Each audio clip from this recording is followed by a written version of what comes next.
Hi everyone, welcome back to my channel again. Nowadays all the metric learners are preparing for the final. In this channel you will get a number of videos. After a lot of research from the past papers, I am making the videos. Today I am discussing the graph related questions from electricity and photoelectric effect. Many of the learners are suffering from electricity numericals and graph related questions. Those who want to get level 6 and level 7, they must practice the graph related questions from the electricity and photoelectric effect. They are simple if you practice early. So here I am discussing some graph related questions from electricity and photoelectric effect. So listen carefully and study well. Achieve good levels in metric. So I am discussing first the graph related questions from electricity. So the basic graph from electricity you studied in the lower class. That is voltage current relationship. Voltage current relationship for an ohmic conductor. Voltage current relationship for an ohmic conductor. Ohmic conductor means a material which obeys Ohm's law. A material which obeys Ohm's law. All metals are good conductors of electricity and they will obey Ohm's law. Semiconductors and insulators, they do not obey Ohm's law and they are not ohmic conductors. So in the case of ohmic conductors means conductors which obey Ohm's law.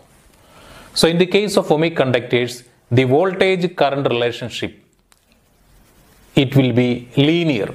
Linear means voltage will be directly proportional to current. Voltage will be directly proportional to current. The voltage current relationship will be linear. So in the case of voltage and current, they are proportional. They are proportional. That means when voltage increases, current increases. When voltage decreases, current decreases. So in the case of ohmic conductors, voltage and current are directly proportional. So if you draw a graph, it will be linear. The graph will be linear. Voltage current relationships, it will be linear. So the graph will be linear. So the same graph you can draw with current and voltage, with the current along x-axis and voltage along y-axis. Current along y-axis and voltage along x-axis.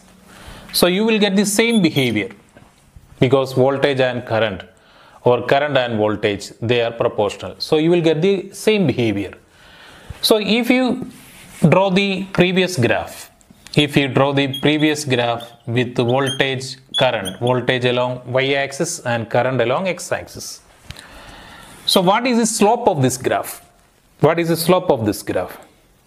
So you learned in the lower class the slope of voltage current. If voltage is taken along y-axis and current along taken along x-axis, the voltage current relationship from that behavior, if you take the slope gives, this is the change in voltage, this is the change in current. So if you take the slope of this graph or gradient of the graph, slope or gradient, you know that slope is change in y divided by change in x. Here the change in y is change in the voltage and change in x is change in the current. So this gives the resistance of the material used in the experiment. Material that is used in the experiment. So the slope of the or gradient of the voltage current relationship, that means voltage should be along y-axis, current should be along x-axis.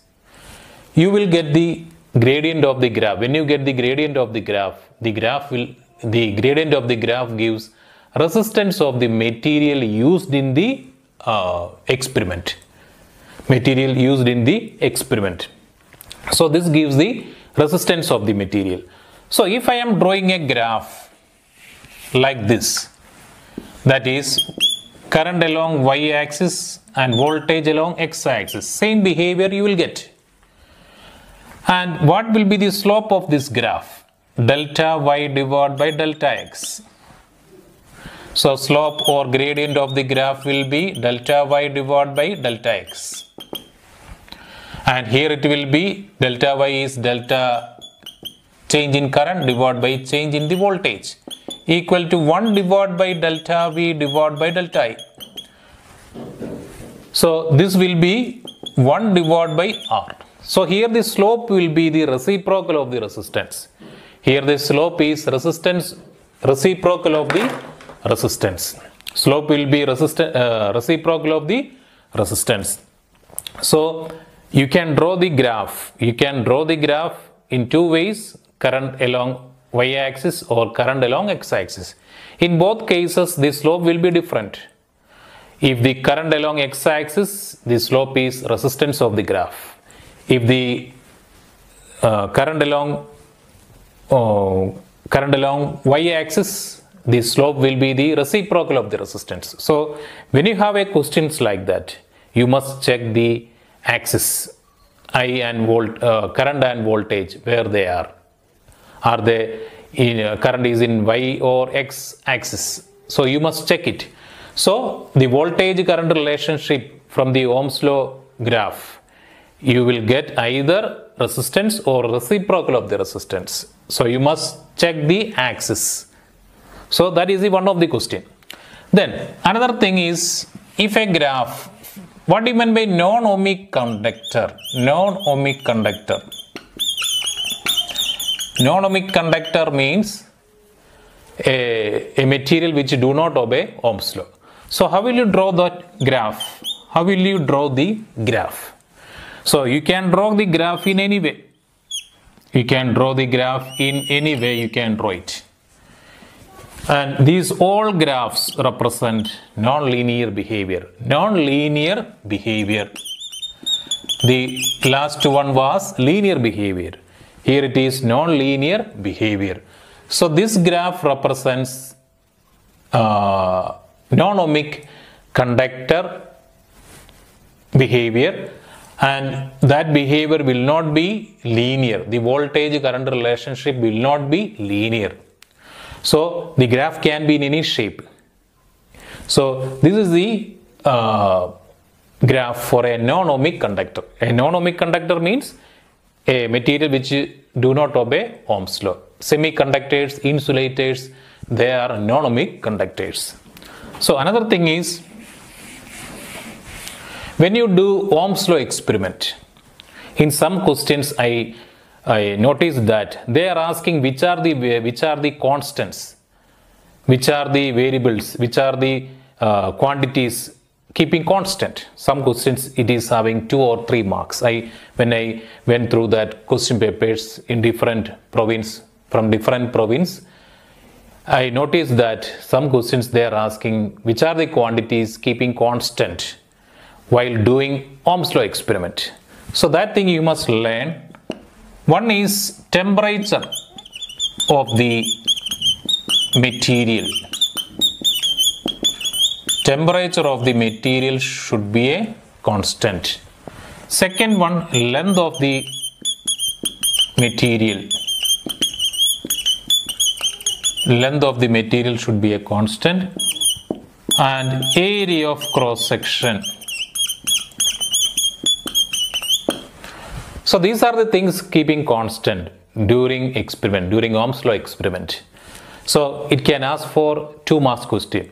There should be 2 points. You can write temperature of the material, or length of the material, or area of cross section. So you can easily get 2 marks from this. You can easily get 2 marks. Many of the questions are asked like this. So while doing Ohm's law experiment, temperature of the material, length of the material, and area of cross section should be constant. So you know that Ohm's law is stating, it is starting like what? at constant temperature, voltage and current relationships are linear, or the voltage across or the current flowing through a conductor is directly proportional to the voltage across the conductor at constant temperature. So at constant temperature, the Ohm's law is valid. If the temperature is not constant, the Ohm's law will not be valid. So other factors should keep constant. They are the dimensions of the material, which are the length of the material and area of the material. If any of these factors change, Ohm's law will not valid. So these things should keep in mind, which are the quantities keeping constant while doing Ohm's law experiment: temperature, length and area of cross section. Then another important graph. Drawing a graph with voltage and current. If the graph comes like this, in many of the question paper, a graph is coming like this. So what this point represents? This point represents what is the slope of the graph? What is the slope of the graph and what is the y-intercept of the graph? So the questions can ask in any way. In different ways the questions are asking. So you must learn this. If the graph is showing like this, you must learn what is the gradient of the graph. What is the gradient of the graph, or what is the slope of the graph? And what is the y-intercept of the graph? You know that the basic equation for a straight line is y equal to mx plus c. Y equal to mx plus c. What is m? It is the gradient of the graph or slope of the graph. What is c? It is the y-intercept of the graph. So how can you connect to the general equation? So you know the basic equation that you learned in electricity. Epsilon equal to V plus IR, or V epsilon equal to IR plus V. So anyway you can write it. So if I am writing like this, epsilon equal to IR plus V. So look at that. V is taken along y-axis. That means V is y and x is I. X is I. Okay. So here V is taken along y-axis and I is taken along x-axis. So you form the equation like this. So you know the general equation y equal to mx plus c. Y equal to mx plus c. You know the basic equation y equal to mx plus c. So here y is what? Y is v. And x is what? X is I. So you are making v equal to mi plus c. You must calculate what is m and what is c. What is the gradient of the graph and what is the y-intercept of the graph. Y-intercept of the graph. So you can easily calculate. You can easily calculate like this. So you form the equation epsilon equal to, we have the equation epsilon equal to IR plus V. So if I write V equal to IR, if you keep epsilon minus IR, or you can write V equal to minus IR plus epsilon, just rearranging, because you took V as Y, so you make V as Y and X as I. So this is similar. You are making our equation in this way. So y equal to mx plus c is the general equation of a straight line. Okay. We have the equation epsilon equal to IR plus V. So you just rearrange the equation. Make y as V and x as I. So the equation will rearrange. So from that you can see the, you just equate or you just relate these two equations. So here x is I and M will be minus R and C will be epsilon. C will be epsilon. So just connect these two equations. Just relate this equation. You can see y is V and x is I. In the place of M, minus R is there. In the place of C, epsilon is there. So y-intercept of the graph C, that is the epsilon. Epsilon is what? That is the EMF of the battery or a cell. EMF of the battery or a cell. Then if you take the gradient of this graph, you know that the gradient is negative. Here the gradient is negative. So that's why M becomes minus R. If you take the gradient of the graph, you will get the internal resistance of the battery. So you know that small letter R is the internal resistance of the battery. So if you take the gradient of this graph, that is delta y divided by delta x. If you take the gradient of this graph, you will get the internal resistance of the battery. So the questions can ask in different ways. They will ask from the graph, they can ask what is the EMF in the graph, or what is the y-intercept, or calculate the internal resistance.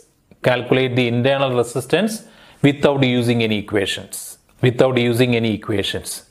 without using any equations, this is the way to calculate by using the gradient of the graph. So many of the question papers, I saw this type of questions. So it's very important. So if you are taking voltage and current along y-axis and x-axis, you in the previous case you learned voltage current relationship. That is Ohm's law experiment. And here voltage current relationship, if it comes like this, if the voltage current relationship comes like this, what is the y-intercept of the graph and what is the gradient of the graph? So when you have a question paper and if you see a graph voltage current relationship like this, you can expect what type of questions are coming. You can expect what is the gradient of the graph and what is the y-intercept of the graph, what is the EMF from the graph, what is the value of EMF from the graph, or what is the internal resistance of the battery. Calculate the internal resistance of the battery without using any equation. So without using any equations means you must use the gradient. You must calculate the gradient of the graph. So this gives what? EMF of the battery and the internal resistance of the EMF of the battery and internal resistance of the battery. So this is very important when you deal with the metric exams. Many of the question papers, they are having this type of questions in different ways. But generally you should understand this. Then if you understand this, you can do the questions related with this. In some question papers, the graph comes like this. In some question papers, the graph comes like this. I will be along y-axis and V is along x-axis. So if you take the gradient of this graph, I explained earlier, if you take the gradient of this graph, that is delta y divided by delta x,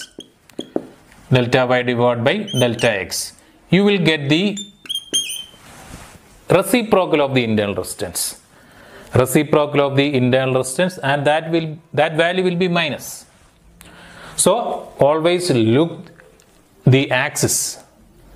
Voltage is in x-axis or y-axis. You check it.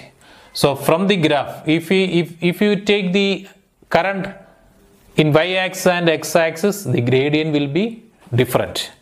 So if the I is along y-axis, you are getting the reciprocal of the internal resistance.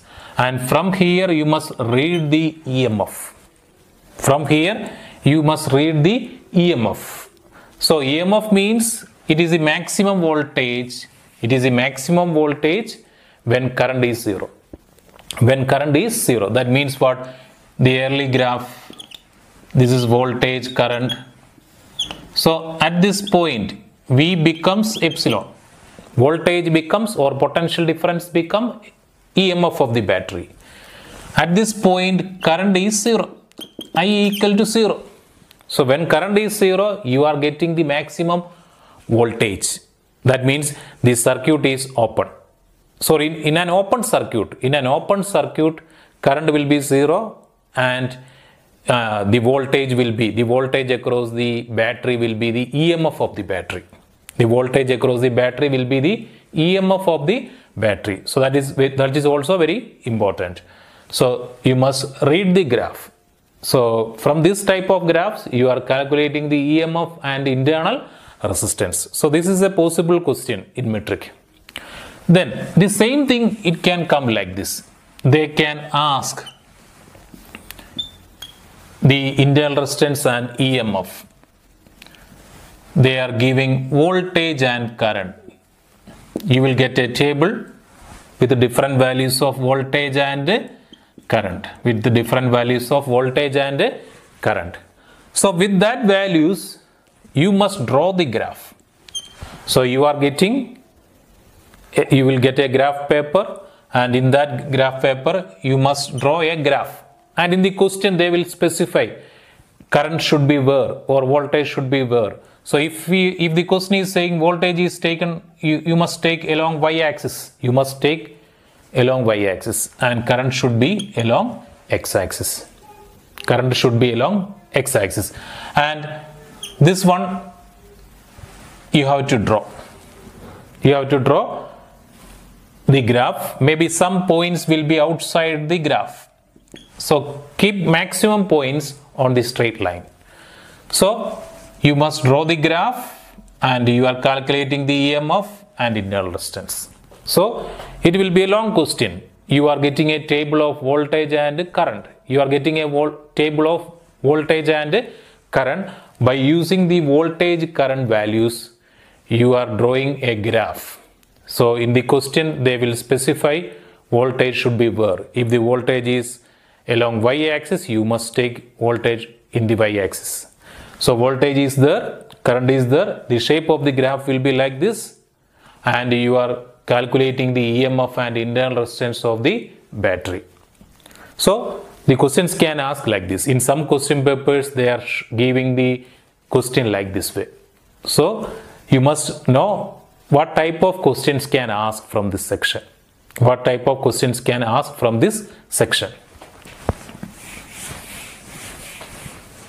Then another thing is that I already told you learned the basic equation EMF equal to V plus IR. This is the basic equation.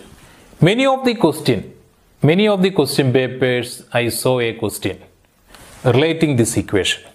So from this equation V equal to epsilon minus IR.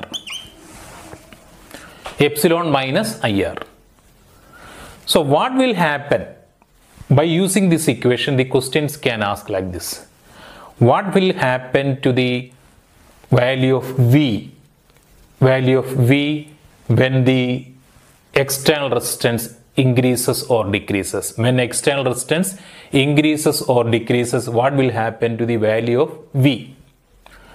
So in the first case,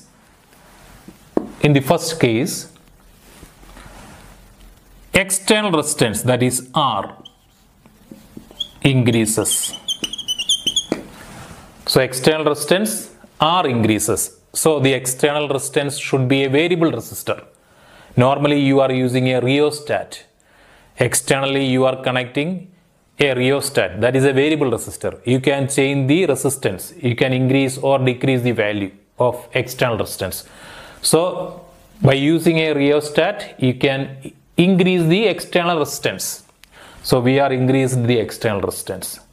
So when the external resistance increases, what will happen to the current? The current will decrease. The current decreases. Then what will happen to the product of IR? IR also decreases. Then what will happen to the epsilon minus IR? IR is decreased. So the difference between epsilon and IR, it will increase. It will increases. It is increases. It increases. Then epsilon minus IR is V. Then V value increases. So many of the question paper contain like this. So when you increase the external resistance, the question can ask how it will affect the voltage. How it will affect the voltage. They will ask increases, decreases, remains same. That is a 1 mark question. Increases, decreases or remains same. 1 mark question. Then that question is followed by another question. Explain the answer. Explain the answer. So that will be a 2 mark question or 3 mark question. So you are getting 3 or 4 mark question from that. So this is a simple thing. Epsilon equal to V plus IR. This is a basic equation you learned. V equal to epsilon minus IR. When external resistance increases, here the external resistor is a rheostat. That rheostat has, we can increase or decrease the value of resistance. So by using a rheostat, you are increasing the external resistance. And when the external resistance increases, the external current decreases. The current decreases. IR decreases. Epsilon minus IR increases. V increases. So that is another possible question from this section. Then the same thing it can ask when R decreases, external resistance is now decreased. External resistance is now decreased. So how it will affect the current, total current in this circuit? It will increase. It will increase. It increases. Then IR also increases. Epsilon minus IR, the difference between epsilon minus IR. IR is increased. So the difference between epsilon and IR, it will decrease. Decreases. And V value, that is V equal to epsilon minus IR. When epsilon minus IR decreases, V decreases. So these are the 2 possible questions from this section. So when the value of R, external resistance, decreases by using rheostat, I value increases, IR increases, epsilon minus IR, that is the difference between epsilon and IR. When IR increases, the difference becomes less, decreases, V value decreases. So this is one of the important questions from this section. So there are 2 questions. What happened to the voltage? What happened to the voltage when the external resistance increases or decreases? So this is the way how to get the answer. So you must explain with the points. You must explain with the points. If it is 2 mark question, there should be 2 points. There should be minimum, there should be 2 different points. If it is a 3 mark question, you should explain with the 3 different points. So you can include these concepts there for the explanation. So this is an important question. Next I am explaining the graphical questions for photoelectric effect. There are different types of graph related questions in photoelectric effect. So you know that the 2 terms intensity and frequency. Intensity and frequency. So as you learned, these 2 are different for a radiation. When intensity increases, when frequency decreases or frequency increases, the things are different. So intensity of a radiation means number of photons. Number of photons.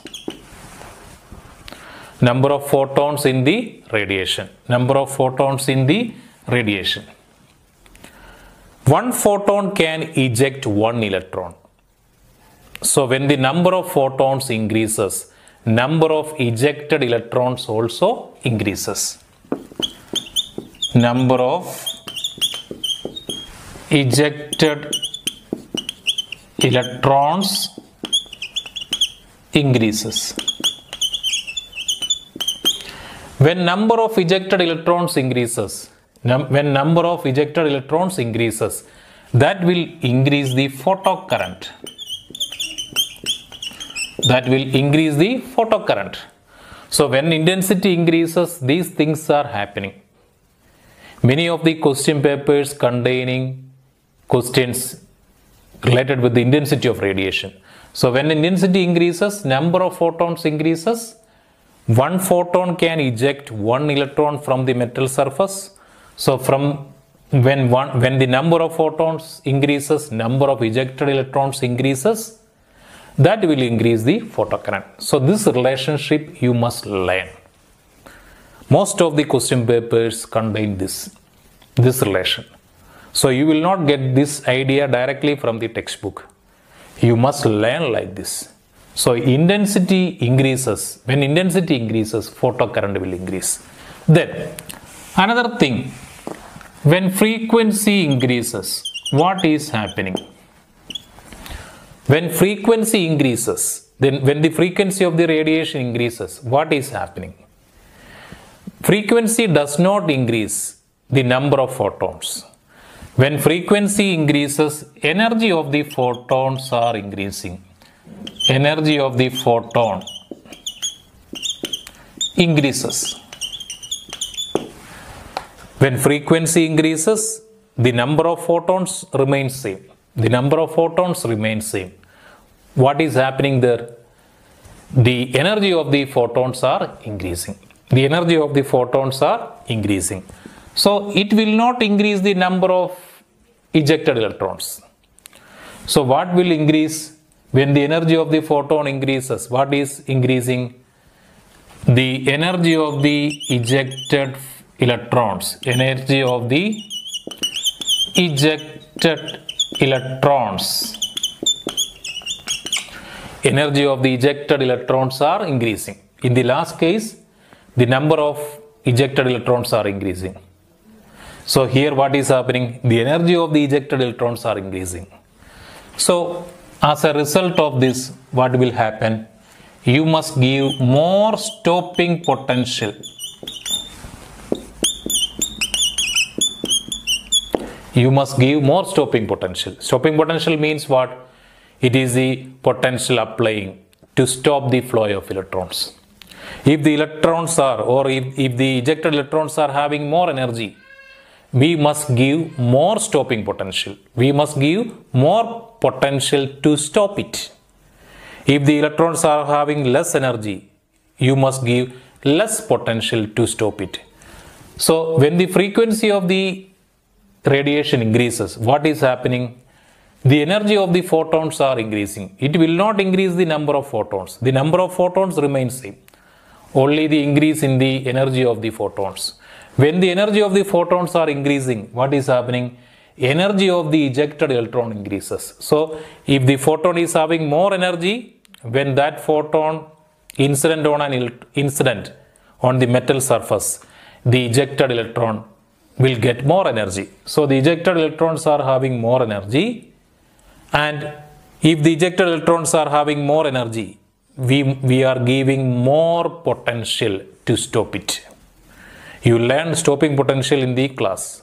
So you are giving more stopping potential. So when the frequency of the radiation increases, it will not increase the photocurrent.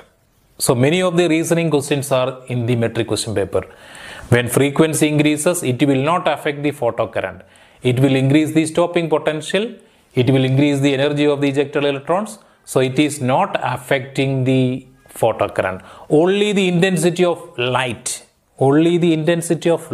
can increase the photocurrent. So that's an important question. Many of the question papers are having this type of questions. What is the relation connecting intensity, frequency, photocurrent, stopping potential? So you must learn these two things. you can give easy answers. So these are probable questions. So you must learn these type of questions. You can score well and you can get good levels. So when frequency increases, that is not affecting. When frequency changes, it will not change the photocurrent. Only intensity can change. When intensity increases, photocurrent increases. When intensity decreases, photocurrent decreases. So you must know this for doing some graph related question also. So in the some question papers I saw what is the relation between, draw a relationship between kinetic energy of the ejected electron and intensity of the radiation. Draw a graph, show the general behavior. What is the kinetic energy of the ejected electron and intensity. So draw a graph between kinetic energy of the ejected electron and intensity of the radiation. So you already learned what the intensity of the radiation has no effect on kinetic energy. When intensity of radiation increases or decreases, that will not affect the kinetic energy of the ejected electrons. So what is the nature of the graph? What will be the nature of the graph? So it will be a straight line. Kinetic energy remains same. It is a 2 or 3 mark question with reason, with explanation. 2 or 3 mark question with explanation. You can easily score if you know the concept. So kinetic energy of the ejected electron has no effect on intensity. So the graph will be like this. Another thing you must know, a graph relation connecting kinetic energy maximum and frequency of radiation. So this is the graph. You know the Einstein photoelectric equation. What is the Einstein photoelectric equation? HF equal to what? Work function W0 plus Ke max. HF is what? Energy of the incident radiation.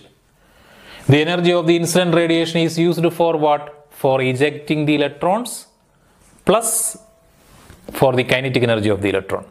So the incident energy is used for the work function. Work function is what? The ejection of electrons. That is the W0. So after work function, if there is more energy, it is used for the kinetic energy of the ejected electrons. So with a given value of radiation, for example, if I am writing a number 8, 5 plus 3, 8 joule of energy is incident on the metal surface. 8 joule of energy is incident on a metal surface.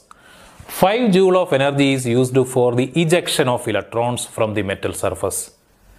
So after 5, there is 3 joule remaining. That 3 joule is used for what? For the movement of electrons. For the movement of electrons. That gives the kinetic energy of the electrons. So 8 equal to 5 plus 3. It's just a number for the explanation. So I already explained there is a equation for the straight line y equal to mx plus c. Here y is k max and x is f. So you form the relation like that. So you can rearrange this equation. Ke max as y. Ke max as y. Then x is what? F. X is f. So hf minus w0. So the now equation is y is Ke max and x is f, frequency. Like that way the graph is drawn. X is frequency of the radiation and y is Ke max. So from this relation you can connect these two equations. You can relate these two equations, and you can see what is the gradient of the graph? H. What is H? Planck's constant. Planck's constant. What is the y-intercept? Minus W0. That is the work function. So many of the question papers with the objective questions, what is the y-intercept? They are showing just a graph. And what is the y-intercept? Y-intercept is the work function. That value is negative. And what is the slope of the graph or gradient of the graph? If we are drawing a graph like this, what is the slope of the graph? It will be the Planck's constant. It will be a constant. That value is a constant. So, by relating these two equations, you can find out m gradient is Planck's constant and y-intercept is the work function. So, this is the y-intercept. This is the work function. And if you take the slope of this graph, the slope of this graph is a constant, and that is a positive value. So the slope of the graph gives what? Planck's constant. Slope of this graph gives Planck's constant. So they can give the table with the Ke max and frequency. From the table you can draw the graph and you can find out the Planck's constant and you can find out the work function. Then by using this work function you can do some other problems in the question paper. So anyway the question can ask. So the Planck's constant is the gradient of the graph and the y-intercept is the work function. So if the question comes like this,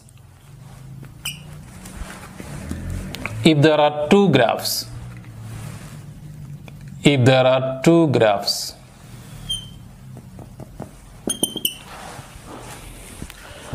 what is this values? What is this value?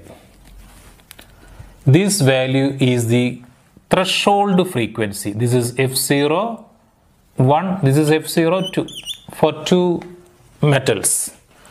So this value represents the threshold frequency. Threshold frequency means what? It is the minimum frequency required for the ejection of electrons. So this is the threshold frequency. This is the threshold frequency. So you can see that at these points there is no kinetic energy. At these 2 points, these are two metals. This is metal 1, metal 2. Metal 1 and metal 2. At these 2 points gives what? The threshold frequency corresponding to metal 1 and metal 2. So from this you can get another idea. The threshold frequency varies from one metal to another. The threshold frequency varies from one metal to another. So what is threshold frequency? You know the work function, HF0. So work function means what? It is the energy corresponds to threshold frequency. So if the frequency is F0 if the frequency is threshold frequency, the energy corresponding to that, it will be work function. So for metal 1, this is the threshold frequency. For metal 2, this is the threshold frequency. But the slope of these two graphs are same. The slope of these two graphs are same. That is a constant. You know that that constant is Planck's constant, and that constant remains same. So that's why if you take the slope of these two graphs, it gives the Planck's constant. So for two metals, if you draw K max and frequency graph, for two metals, the slope of the graph is a constant.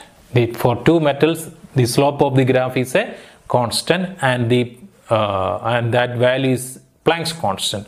But for two graphs, did you see this? The work functions are different, because from one metal to another, what will change? Work function will change.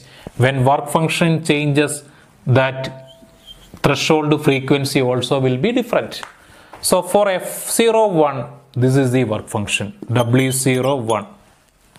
For F02, this is the work function, W02. So you are getting different types of concepts from this graph. First thing is what? You are drawing a graph with K, max and F. If the graph looks like this in a question paper, the question can ask in the objective way or descriptive way. The question can ask what is the slope of the graph, what is the y-intercept. Slope of the graph, generally it is Planck's constant, or the gradient of the graph is generally Planck's constant. Gradient of the graph is generally Planck's constant. And the y-intercept is work function. If the graph is having different metals, for a metal work functions, metal 1 work function is W01 and corresponding frequency, threshold frequency is F01. For metal 2, W02 is the work function and corresponding frequency, threshold frequency is F02. That means what? From one metal to another, work function and the threshold frequency will change. So it can ask in 1 mark questions. So work function depends upon the type of material. So from one metal to another, threshold frequency and work functions will change. Then the question can ask, they are giving a table of Ke max and frequency. They are giving different values of Ke max and frequency. With that values you can draw the graph. With that value you can draw the graph. And from the graph you can get the Planck's constant and threshold frequency and work function. By using threshold frequency or work function, you can do the remaining problems. Or the question can ask, they are giving 2 different metals, and they can ask which metal is having more work function or which metal is having more threshold frequency. What is the slope of that graph? What is the y-intercept of the graph? So these type of questions I saw in different question papers. They are very important. So many questions connected with this graph. So you must learn this graph and you must know which are the possible type of questions can ask from this section. Then only if you prepare well, then only you can answer the questions correctly when you are in the exam room or exam hall without any tension. Without any tension, you can answer these type of questions. So you must practice. You can make comments in this video and you can share with other learners in different schools. You can share with other learners. So you can make your doubts in the comment box. So today I discussed the graph related questions from electricity and photoelectric effect, because many of the learners are suffering from these 2 units, the graph related questions. So I discussed these questions I completed after doing a lot of research from the previous year question papers. So you must be very careful and you must take this as a serious thing. So you must practice according to these video lessons and you must know which are the possible questions can ask. I promise you, you will get good levels. Level 6 and level 7 you can easily get by watching these videos. So wish you all success in the coming exams. Try well and do a good job in the exam room without any tension. This is the end of this lesson. Thank you for listening.